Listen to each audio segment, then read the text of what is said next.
L'histoire du peuple juif vous intéresse? Retrouvez Liana Gurfinkel dans Un jour notre histoire sur Studio Kalita. C'est tous les matins pour découvrir ensemble les événements et les personnages qui ont fait notre histoire. Eliana, Bokertov. Bokertov, alors après, comme je le disais, après nous avoir parlé du Rav Getz hier, vous nous parlez aujourd'hui d'un autre rabbin séfarade prestigieux qui était le Rishon LeZion, le Rav Ben Zion Chai Uziel, si je ne m'abuse, c'est bien son... Ben Zion Meir Chai Uziel, il manquait voilà. un prénom. Un prénom, exactement. Qui était d'une personnalité particulièrement remarquable et dont il faut conserver le souvenir d'un homme qui était un homme extrêmement savant, mais aussi, à mon avis, aussi un homme qui était très ouvert, qui avait une psycha rabbinite particulièrement ouverte et tolérante. Je crois que vous avez tout dit, Daniel. Ah, voilà. Je vais vous laisser pour la revue de la presse.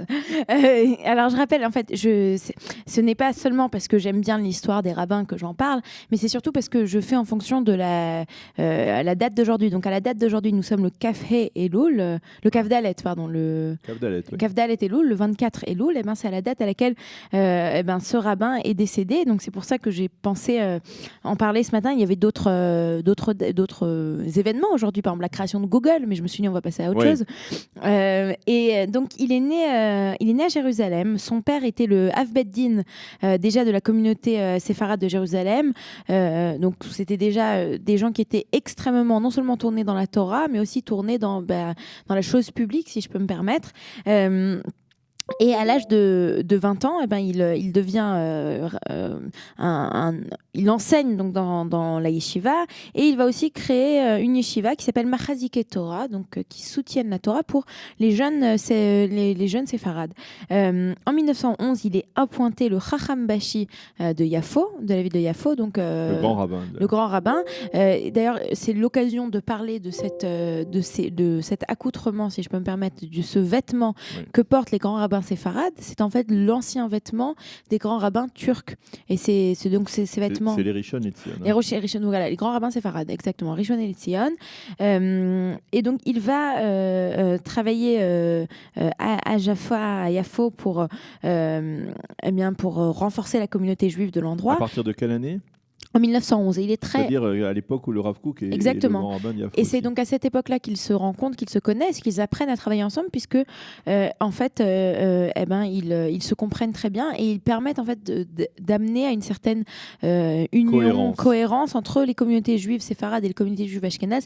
Il faut rappeler quand même que... Ce qui n'était pas évident depuis à ce moment-là. Exactement. Et il faut rappeler aussi que la fin du 19e siècle en Eretz Israël et le début du 20e siècle, c'est en fait peut-être la première fois où ces deux mondes juifs qui ont évolué séparément pendant tellement d'années se rencontrent et se confrontent et ne sont pas d'accord sur certaines choses, et au contraire sont d'accord sur d'autres choses.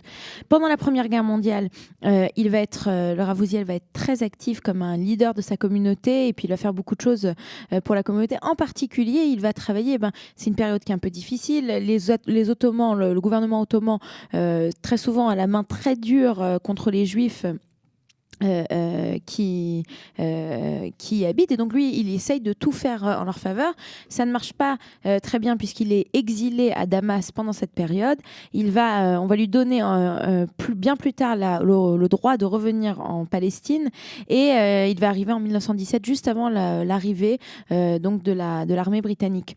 En 1921, on lui demande de devenir le rabbin de Salonique. Alors Salonique, on en a déjà parlé il y a quelques semaines, c'est peut-être une des plus grandes communautés juives de l'époque.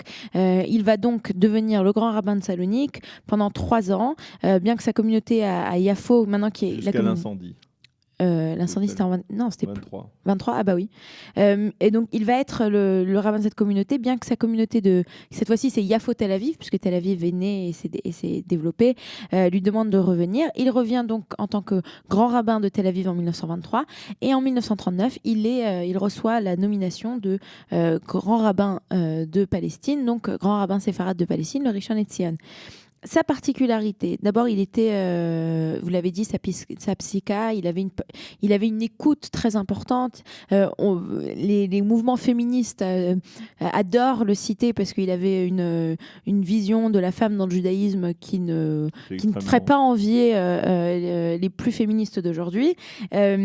il était aussi, il avait une particularité, il était sioniste, donc il a fait énormément de choses dans le monde sioniste. Et puis il était aussi quelqu'un qui a toute sa vie, qui a écrit des shutim, donc des responsables, qui pose les premières questions de l'État d'Israël, puisqu'il était le grand rabbin de l'État d'Israël jusqu'à sa mort en 1953. Donc de 48 à 53. Et donc, toutes les grandes questions qu'on posait à cette époque, lui, il y a répondu. Il a écrit plusieurs livres. Et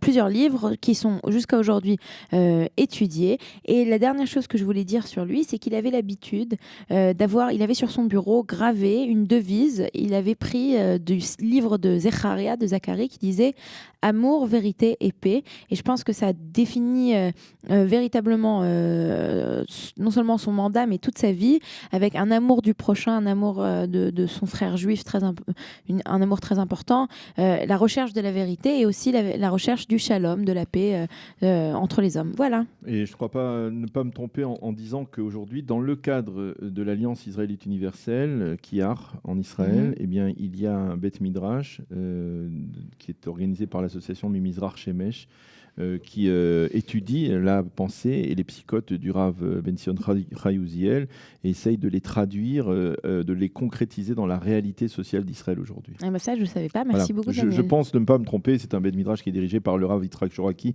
que nous avions eu l'occasion de recevoir ici dans le studio. J'espère ne pas m'être trompé, mais je pense que c'est plus ou moins cela. Voilà, merci Eliana d'avoir été avec nous ce matin pour parler du Rav Ben-Zion Chai Uziel. Il est 8h18, une pause et ce sera l'heure de la revue de la presse et des médias israéliens.